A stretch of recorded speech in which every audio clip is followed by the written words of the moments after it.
এইখিনি মুহূৰ্তৰ এক ব্ৰেকিং নিউজ এছপি সঞ্জিত কৃষ্ণৰ বিপদ ঘনীভূত হৈ পৰিছে যিকোনো মুহূৰ্তত গ্ৰেপ্তাৰৰ সম্ভাৱনা আছে সিআইডিৰ হাতত সঞ্জিত কৃষ্ণৰ বিৰুদ্ধে বহু তথ্য আহি পৰিছে কৰিমগঞ্জৰ এছপি কাৰ্যালয়ত সিআইডিৰ দল আৰু সিআইডিৰ এছপিৰ নেতৃত্বতে কৰিমগঞ্জত সিআইডিৰ বৃহৎ দলটোৱে অভিযান চলাইছে ৰুবুল হাজৰিকাক লগত লৈ এই অভিযান চলোৱা হৈছে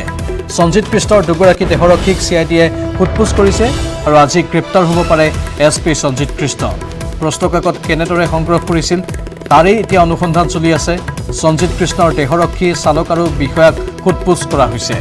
আমি পুনৰবাৰ জনাইছোঁ এছপি সঞ্জিত কৃষ্ণৰ বিপদ এতিয়া ঘনীভূত হৈ পৰিছে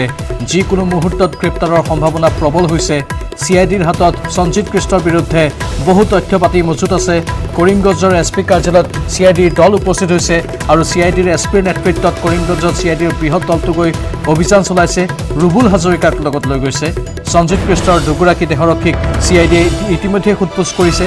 আৰু আজি হয়তো গ্ৰেপ্তাৰ হ'ব পাৰে এছপি সঞ্জিত কৃষ্ণ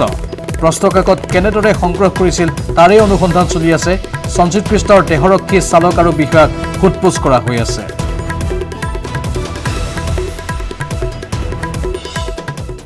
এবাৰ নগাঁৱৰ ভূঞাপট্টিত আৰক্ষীৰ অভিযান এটিএম হেকাৰ আৰু সংখ্যালঘু ছাত্ৰবৃত্তিৰ নামত কেলেংকাৰী চলোৱা চক্ৰৰ বিৰুদ্ধে আৰক্ষীৰ অভিযান ৰাজীৱ আহমেদ নামৰ এগৰাকী ব্যক্তিৰ নেতৃত্বত চলিছিল এই চক্ৰটো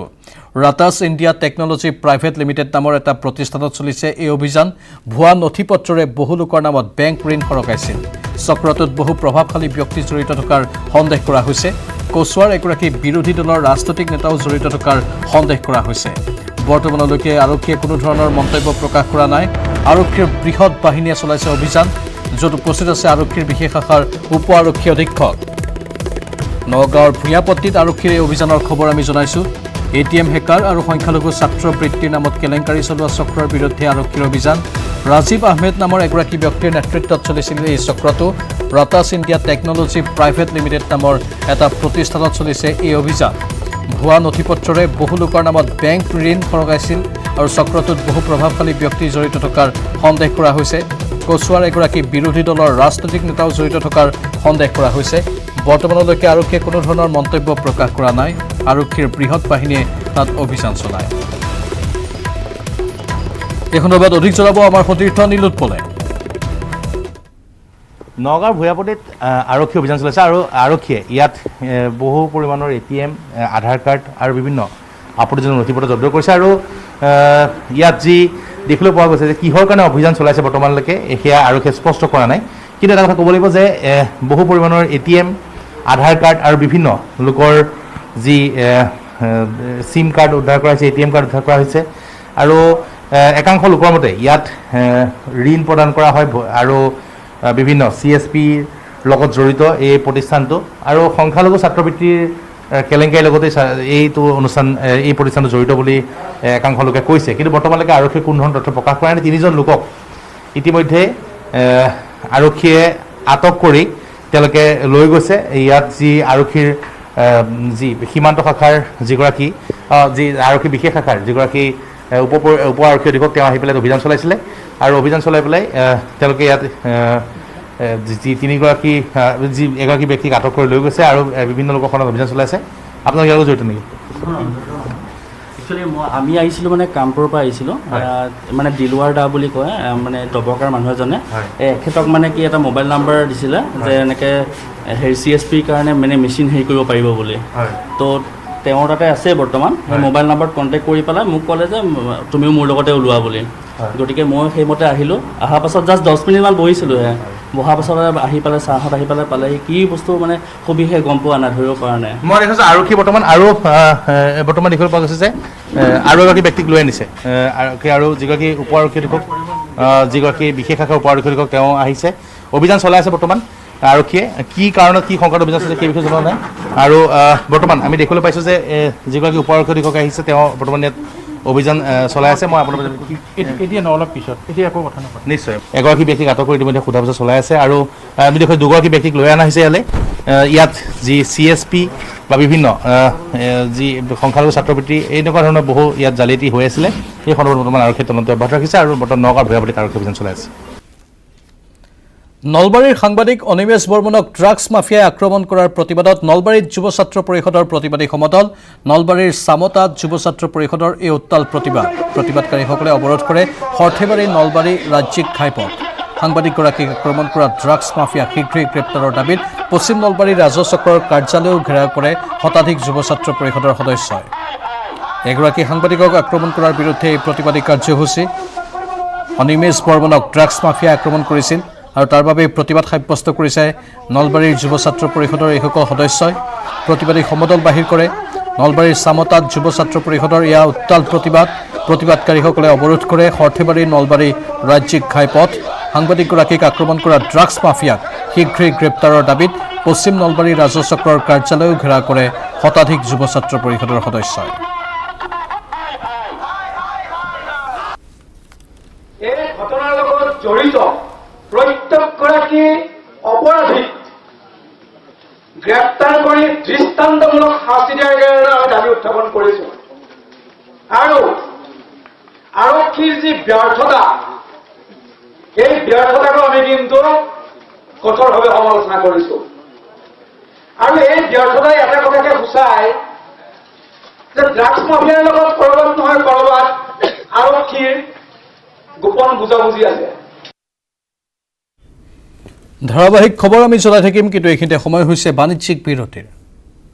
ডকাইতিৰ ঘটনা 6 মাইলৰ SBIৰ ATMত সংঘটিত হৈছে এইবাৰ ডকাইতিৰ ঘটনা মুখত কাপোৰ মেৰিয়াই দুৰ্বৃত্তৰ ATMত প্ৰৱেশ CCTVত বন্দী ডকাইতিৰ সমগ্ৰ দৃশ্য ঘটনা সন্দৰ্ভত দিছপুৰ থানাত গোচৰ পঞ্জীয়ন কৰা হৈছে ATMটোত পূৰ্বেও হৈছিল ডকাইতি কাৰ্য আকৌ তাত ডকাইতি সংঘটিত হৈছে পুনৰ ডকাইতিৰ ঘটনা গুৱাহাটী মহানগৰীত 6 মাইলৰ SBIৰ ATMত সংঘটিত হ'ল এই ডকাইতিৰ ঘটনা মুখত কাপোৰ মেৰিয়াই দুৰ্বৃত্তই ATMত প্ৰৱেশ কৰিছিল CCTVত ইতিমধ্যে বন্দী হৈছে এই ডকাইতিৰ সমগ্ৰ দৃশ্য ঘটনা সন্দৰ্ভত দিছপুৰ থানাত গোচৰ পঞ্জীয়ন কৰা হৈছে ATMটোত পূৰ্বেও হৈছিল ডকাইতি কাৰ্য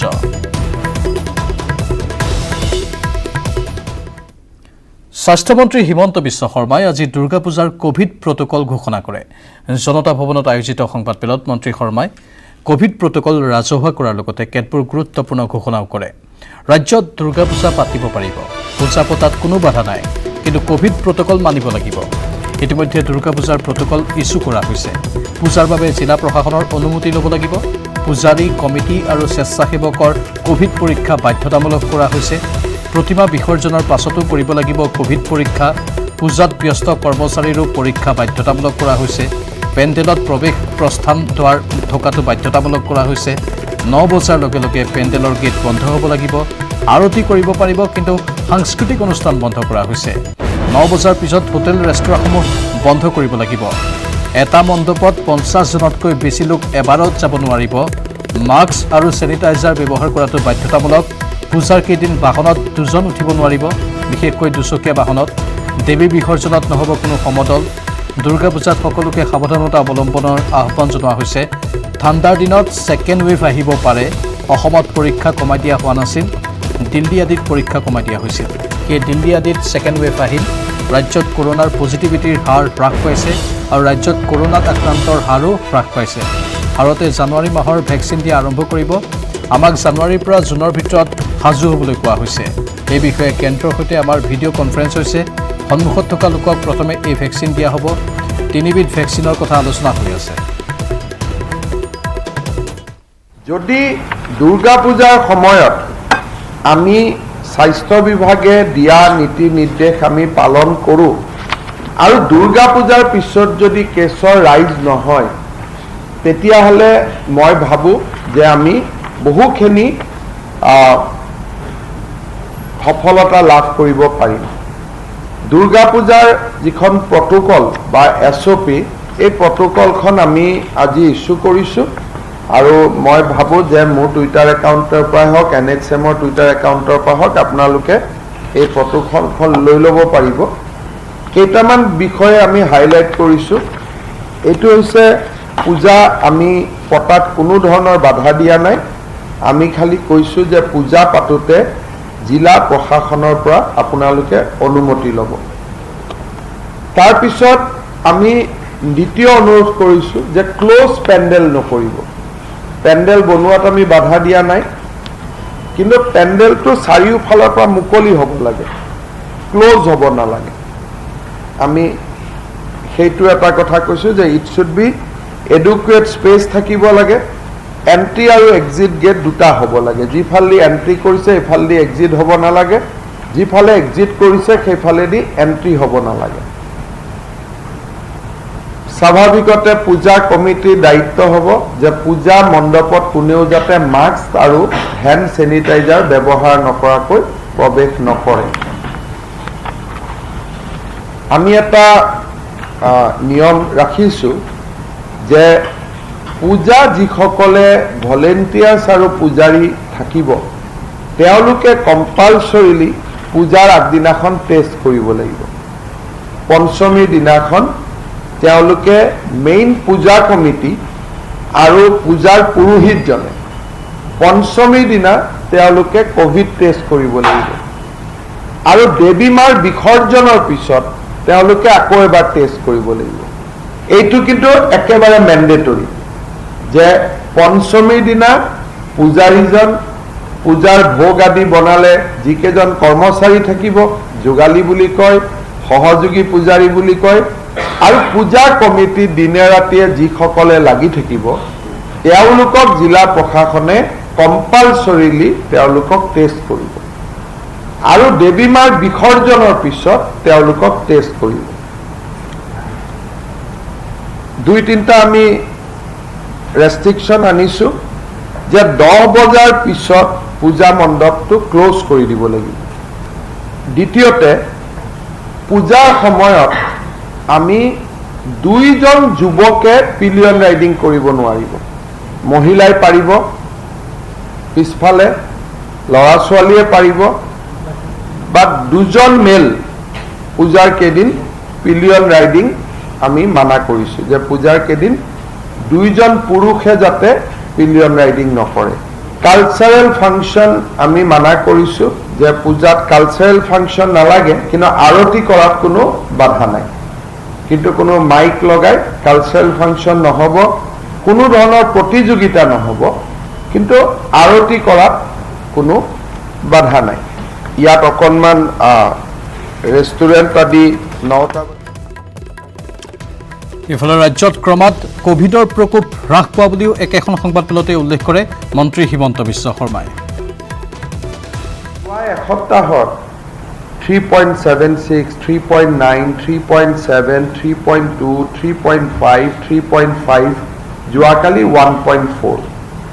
যোৱাকালি 1.4 হোৱাৰ কাৰণটো হৈছে যে আমি অহা 3 দিন, যোৱাকালি, আজি আৰু অহাকালি 3 দিনত আমি 1 লাখ টেষ্ট কৰিছোঁ। টেষ্ট বেছি হোৱাৰ কাৰণে যদিও পজিটিভিটি ৰেটটো 1.4 পাইছে, কিন্তু 30,000 টেষ্টতো পজিটিভিটি ৰেট ইজ নাও বিল' 4%। অৰ্থাৎ আমি যিটো বস্তু আগষ্টত পাইছিলোঁ, জুলাইত পাইছিলোঁ, একেবাৰে in the beginning of the cycle,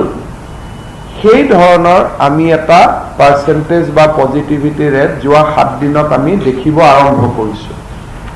আৰু যদি এবছলিউট নাম্বাৰ কেছত যায় যে আমি 36,000 কেছ টাচ কৰাৰ পিছত আমি নামি আহি 28,000লৈকে নামি আহিলোঁ। মানে ইয়াৰ লগে লগে এতিয়া বাতৰিৰ পৰা বিদায় লৈছোঁ। নমস্কাৰ। নিউজ ফ্লাছ আগবঢ়াইছে